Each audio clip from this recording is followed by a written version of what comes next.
Importante es Carl Jung, y una de sus aportaciones más sobresalientes es la terapia centrada en el cliente, que básicamente consiste que tú como terapeuta te dirijas hacia esa persona como cliente en específico y no como paciente.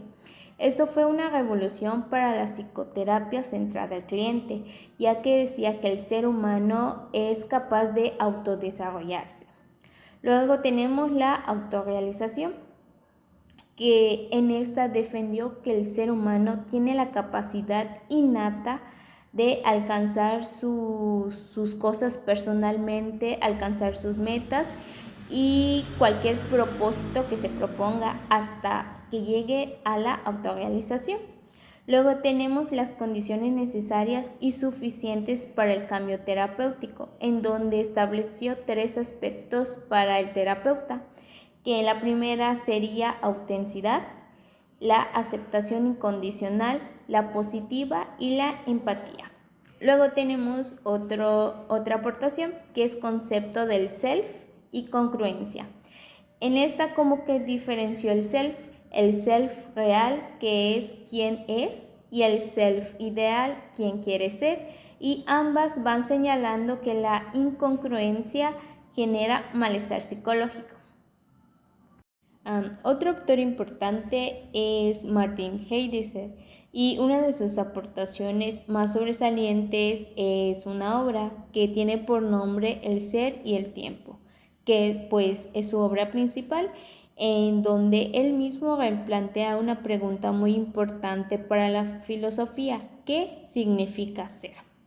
También introdujo la idea de que el ser humano es el único que se pregunta por el ser. Luego tenemos el concepto de Dasein. El concepto de Dasein no es simplemente un yo, sino un ser que existe en el mundo, arrojado a un contexto con posibilidades y limitaciones. Su existencia de este está marcada por la temporalidad, la finitud y la muerte. Y otro es el ser en el mundo, que es una crítica a la idea cartesiana de un sujeto separado del mundo. El ser humano está siempre ya en el mundo, en relación práctica y significativa con él. En 1954, Abraham Maslow publicó su libro Motivación y Personalidad, una obra que cambió la forma de entender la psicología, porque con este sentó lo que es las bases de su teoría de la motivación humana y presentó el concepto que todos conocemos, que es la jerarquía de necesidades, ya que según Maslow, estamos motivados por diferentes necesidades que al final se organizan en una pirámide, donde primero debemos de cubrir lo que es lo más básico, como las necesidades fisiológicas, como alimentarnos, descansar y sentirnos seguros.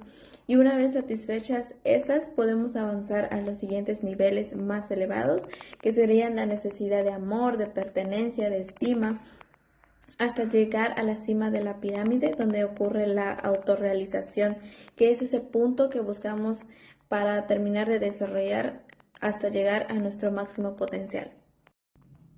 Maslow también introdujo un concepto muy interesante, que es el de las experiencias cumbre, que son esos momentos de intensa felicidad, creatividad o plenitud que nos hace sentir como que estemos realmente vivos y acercándonos así a lo mejor de nosotros.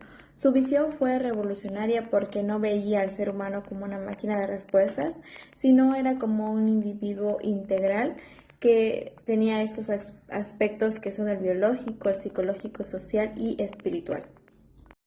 Por otro lado, Fritz Perls puso el acento en algo que es bastante fundamental actualmente, que es el aquí y el ahora. La terapia debería de enfocarse en lo que la persona experimenta con sus pensamientos, emociones y conductas en el presente. Según su visión, muchas veces evitamos lo que estamos sintiendo o experimentando en el momento por miedo a tener que enfrentarnos a ello. Y así pues terminamos evadiendo nuestras emociones, que nos llevan a una desconexión de manera interna. Otra de sus grandes aportaciones fue la responsabilidad personal, ya que afirmaba que cada persona es responsable de lo que siente, de lo que hace y de las decisiones que toma. La idea fortalece que nuestra autonomía nos invita a dejar en sí de culpar a las demás personas por lo que nos ocurre. También popularizó herramientas muy prácticas en terapia como la famosa silla vacía, el role-playing y las experiencias vivenciales, que ayudan a trabajar emociones y conflictos no resueltos de una manera profunda y significativa. Finalmente, Peirce defendía que el ser humano debe entenderse como un todo integrado: mente, cuerpo, emociones, entorno. Ningún aspecto puede verse aislado si queremos alcanzar un equilibrio real. Víctor Frank y sus aportaciones. La primera que nos menciona es sobre el vacío existencial.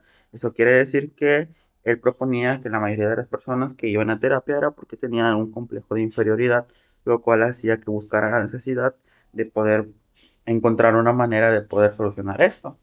Y de la misma manera y contraparte, su segunda aportación es sobre la voluntad del sentido. Eso quiere decir y nos indica que nosotros y nuestra mente trabajan en conjunto para que si llega a suceder algo empático en nuestra vida, nosotros lo relacionemos con eso y nos haga a nosotros tener una mejor voluntad. Y para finalizar, la logoterapia, que es la aportación más importante de Víctor Frank, que nos dice que es un acompañamiento terapéutico para ayudar al paciente a visualizar su futuro, ayudarlo a buscar un sentido en su vida para que esto pueda ser aplicado en ella y así poder lograr la paz que busca el paciente. Yo hablaré sobre las teorías o aportaciones de Sidney York a la psicología. La primera sería la teoría de la autorrevelación, que establa que compartir información personal con otras personas ayuda a crear o compartir o realizar, hacer vínculos como más significativos o saludables con otras personas de tu alrededor. Otra aportación sería la autenticidad como base del bienestar. Este defendió que si nosotros nos mostramos tal y como somos ante otras personas, vamos a experimentar más satisfacción y crecimiento personal. Otro punto sería la influencia en la psicología humanista.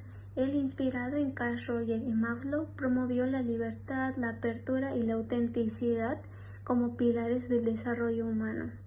Otro punto sería la relación entre comunicación y salud. Este señaló que mientras nosotros tengamos una represión emocional y una falta de autorrevelación, este podría impactar en nuestra salud tanto física y psicológica. Por último, se encuentra el modelo de relación terapéutica abierta.